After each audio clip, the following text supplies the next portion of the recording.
اگر آپ کو ایمان اور یقین حاصل ہو تو پھر دعا کریں اللہ اس پر استقامت عطا فرمائے، پھر اس پہ ڈٹ جائے۔ نبی پاک صلی اللہ علیہ وسلم نے فرمایا میں اس بات کا خوف نہیں کرتا کہ میری امت کمزور ہو جائے گی، اس بات کا ڈر نہیں کہ پیسے ختم ہو جائیں گے، نہ یہ خوف ہے کہ بھوکی مرے گی۔ حضور کس بات کا خوف ہے؟ تو نبی پاک نے فرمایا خوف یہ ہے کہ ان کا یقین کمزور ہو جائے گا۔ یاد رکھیں اگر اعتبار نہ ہو تو گھر نہیں چلتا، تو اگر اللہ رسول پر یقین کامل نہ ہو تو پھر بندہ مسجد نہیں آ سکتا، پھر اس کا دین نہیں چلتا، پھر اس کے لیے مشکل ہے نماز، پھر اس کے لیے مشکل ہے راہ خدا میں خرچ کرنا۔ میرے نبی پاک نے فرمایا یوں نہ کہا کر کہ یا اللہ چاہے تو دے چاہے تو نہ دے، جب مالک سے مانگ تو کہا کر یا اللہ تجھی سے مانگنا ہے، میں لے کے اٹھوں گا، تو مجھے دے گا۔ فرمایا جتنا تیرا یقین کامل ہوگا اتنا ہی اللہ تجھے جھولی بھر کے عطا فرمائے گا۔ کمزور سا مسلمان، لڑکھڑاتا سا مسلمان دیکھتا ہوں کرتا ہوں، اور یہ بھی نہ دیکھا کریں بھائی ایمان یقین کو استقامت کے درجے پہ لیں، یہ نہ دیکھا کریں کہ وہ کیسے دے گا، وہ کسی وسیلے کا محتاج نہیں ہے، وسیلے کو پسند کرتا ہے، پر وسیلے کا محتاج وہ بغیر وسیلے کے بھی دے دیتا ہے۔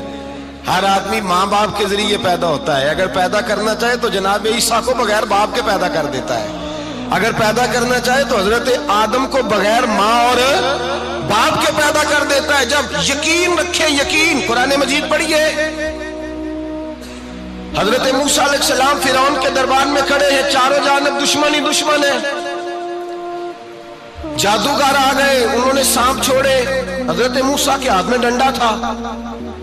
حضرت موسیٰ کہتے ہیں یا اللہ کیا کروں؟ تو اللہ تعالیٰ نے فرمایا اپنا عصا پھینک دو۔ کہنا چاہیے تھا نا کہ یا اللہ ایک ہی تو شے ہے، اتنے سانپ ہے، بچانے کے لیے ڈنڈا ہے وہ پھینک دوں۔ ڈنڈا پھینکا جاتا ہے، سانپ کو دیکھ کر کے قابو کیا جاتا ہے۔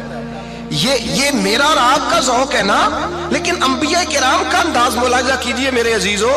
اللہ فرماتے ہیں ڈنڈا اے موسیٰ ڈال دے اپنا عصا، پہلے نہیں فرمایا کہ سانپ بن جائے گا، فرمایا بس تو ڈال دے۔ میں اور آپ ہوتے ہیں تو سامنے ہے، ڈنڈا ہاتھ میں ہے، ہم کہیں گے عجیب بات ہے، یہی تو دفاع کی چیز ہے، اسی کو ڈال دوں تو بچوں گا کیسے؟ کہا ڈال دو، تو حضرت موسیٰ نے ڈال دیا، کہا میرے رب کا حکم ہے تو میرے لیے بہتر ہی ہوگا۔ اللہ فرماتے ہیں جب موسیٰ نے ڈالا تو میں نے اس ڈنڈے کو، اس عصا کو اژدہا بنا دیا۔ اب کبھی عصا بھی اژدہا بنے، کبھی چھڑی بھی بہت بڑا اژدہا بنی ہے، لیکن قرآن کہتا ہے جناب موسیٰ نے ڈالا تو اللہ نے اژدہا، بلکہ اس سے پیچھے چلیے، عورتیں کمزور یقین کی ہوتی ہیں نا۔ جناب موسیٰ پیدا ہوئے تو اللہ فرماتے ہیں میں نے موسیٰ کی ماں کے دل میں بات ڈالی، ماں کے دل میں صندوق میں ڈال کے تو اس کو دریا میں بہا دے۔ اور بھائی صندوق میں کہہ سکتے ہیں نا آکسیجن کیسے جائے گی، اور دریا میں بچے بچنے کے لیے ڈالے جاتے ہیں کہ ڈوبنے کے لیے ڈالے جاتے ہیں۔ ماں کے دل میں یقین کمزور نہیں تھا ماں کا۔ انبیاء کے ماں باپ موحد ہوتے ہیں، دین کو ماننے والے، ماں کے دل میں اللہ نے بات، اللہ قرآن میں کہتے میں نے وحی کی، میں نے القاء کیا، میں نے بات ڈالی۔ حضرت موسیٰ کی ماں کہتی ہے میں نے ڈال کے نا سمندر میں بیٹا، میں نے سمندر میں بیٹا ڈال کے صندوق میں بند کر کے رب کے حوالے کیا۔ آپ فرماتے ہیں میرے مالک کا بھروسہ کیا تو پھر میرے مالک کا کام دیکھو، کمال دیکھو، میں نے دریا میں ڈالا، اللہ نے فرعون کے گھر میں میرے بیٹے کی پرورش کرا دی۔ یہ یقین کہ حضرت موسیٰ کے پاس قوم آئی، قرآن پڑھیے، کہا جناب پانی چاہیے، وَإِذِ اسْتَسْقَىٰ مُوسَىٰ لِقَوْمِهِ، موسیٰ نے اپنی قوم کے لیے پانی مانگا، ہم نے کہا فَانْفَجَرَتْ مِنْهُ اثْنَتَا عَشَرَةَ عَيْنًا، اپنا ڈنڈا پتھر پہ مارو۔ عقل والا آدمی ہوتا تو اڑ جاتا، کہتا یا اللہ پتھروں سے بھی کبھی پانی نکلا ہے؟ اضرب بعصاک الحجر، مارو پتھر پہ ڈنڈا۔ اللہ کے نبی نے منٹ نہیں لگایا، ٹھا کر کے ڈنڈا لگایا، فَانْفَجَرَتْ مِنْهُ اثْنَتَا عَشَرَةَ عَيْنًا۔ اللہ فرماتے ہیں جناب موسیٰ نے ایک عصا مارا، میں نے 12 چشمے جاری کر دیے۔ تو لے تو اللہ کرتا ہے، اللہ کہتا ہے پڑھ نماز روزی دوں گا، کہتا ہے سوچتا ہوں۔ اللہ فرماتا ہے آجا مسجد میں تیرا ہو جاؤں گا، کہتا ہے دیکھتا ہوں۔ رب فرماتا ہے تو میرے محبوب کی غلامی کر، میں تجھے محبوب بنا لوں گا۔ تو کہتا ہے تھوڑا بڑا ہو کے داڑھی رکھنی ہے، ابھی سیانا ہو کے میں ذرا سرٹیفکیٹ لے لوں اسرائیل سے کہ کتنے سالوں کے بعد آئیں گے، پھر شروع کروں گا۔ پروگرام بنا رہا ہے، ابھی تو ارادے میں ہے۔ اللہ کے پیغمبر کا ڈنڈا، اور اس سے زیادہ آگے بات ہو گئی، پیچھے فوج لگی ہوئی ہے فرعون کی، مجمع ہے، ہزاروں لاکھوں کا لشکر لے کے، تلواریں نیزے، فرعون پیچھے، آگے دریا آ گیا۔ حضرت موسیٰ علیہ السلام کھڑے ہیں، اب کدھر جائیں؟ اللہ پاک نے فرمایا مارو ڈنڈا۔ کہاں؟ پانی پہ ڈنڈا مارو۔ اب حضرت موسیٰ علیہ السلام پانی پہ ڈنڈا مارے تو پانی ابھرے گا، اس سے زیادہ کیا ہوگا؟ پہلے پتھر پہ ڈنڈا مروایا تو پانی نکلا، اب پانی پہ ڈنڈا مروایا فَإِذْ فَرَقْنَا بِكُمُ الْبَحْرَ فَأَنْجَيْنَاكُمْ وَأَغْرَقْنَا آلَ فِرْعَوْنَ۔ اللہ فرماتے ہیں موسیٰ نے پانی پہ ڈنڈا مارا تو میں نے پانی میں رستے بنا دیے۔ ایک جگہ ڈنڈا مارا تو پانی نکل آیا، دوسری جگہ عصا مارا تو پانی خشک ہو گیا، 12 چشمے بن گئے، 12 رستے بن گئے دریا میں سے۔ حضرت موسیٰ علیہ السلام گزر گئے اور اللہ فرماتے ہیں فرعون بھی آیا تو اسے میں نے غرق کر دیا، اور وہ کھڑا دیکھتا ہی رہ گیا کہ بنا کیا ہے۔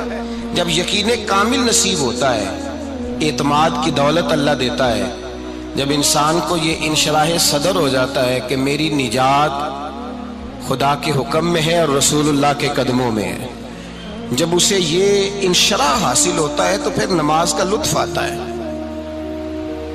غور کیجئے کیا جملہ کہہ دیا میں نے، پھر اسے نماز کا پھر اسے نماز بوجھ نہیں بلکہ نماز نہ پڑھے تو اس پر بوجھ ہوتا ہے، پھر قرآن مجید اس کی روح کا ساتھی ہو جاتا ہے، پھر عبادات، تقوی، پرہیزگاری، پھر وہ ایک سنت کے چھوٹنے پر پریشان رہتا ہے جب یقین کی دولت نصیب ہوتی ہے۔ قرآن مجید فرقان حمید نے کہا ایمان لاؤ تو پھر ایمان پہ ڈٹ جاؤ، مسلمان بنو تو پھر اسلام پر۔ پھر یہ جو کمزوری ہے نا، یہ دیکھتے ہیں، کرتے ہیں، چلتے ہیں، ابھی کل ابھی پرسوں بہانے ہیلے، ابھی میں نماز شروع کرتا ہوں دیکھتا ہوں لا الہ الا اللہ محمد الرسول اللہ صلی اللہ علیہ۔ جب کسی نے کلمہ پڑھا تو اس پر پورا دین ضروری ہے، پورا۔ اب وہ یہ نہیں کہہ سکتا کہ تھوڑا تھوڑا کر کے آؤں گا۔ یقین کی دولت نعمت ہے۔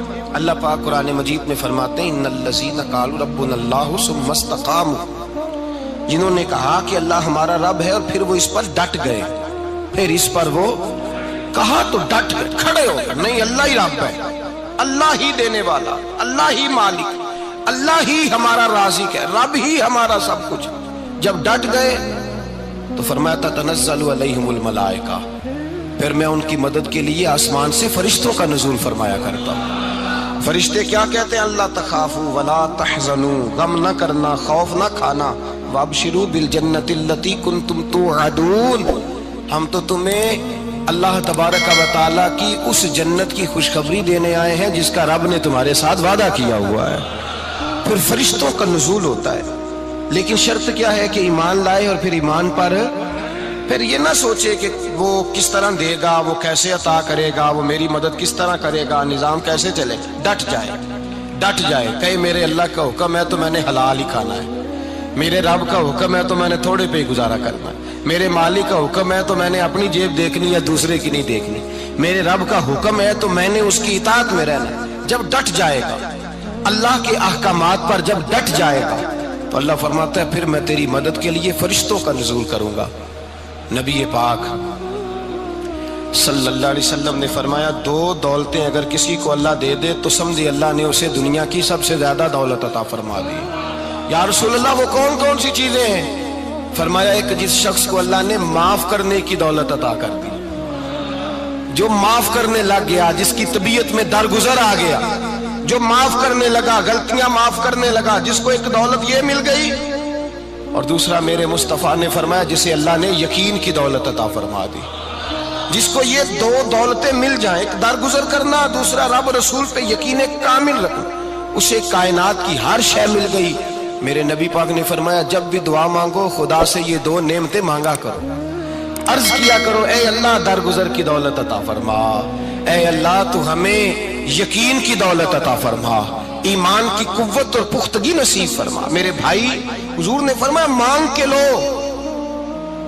کمزور ایمان والا شخص کسی کام کا نہیں ہوتا۔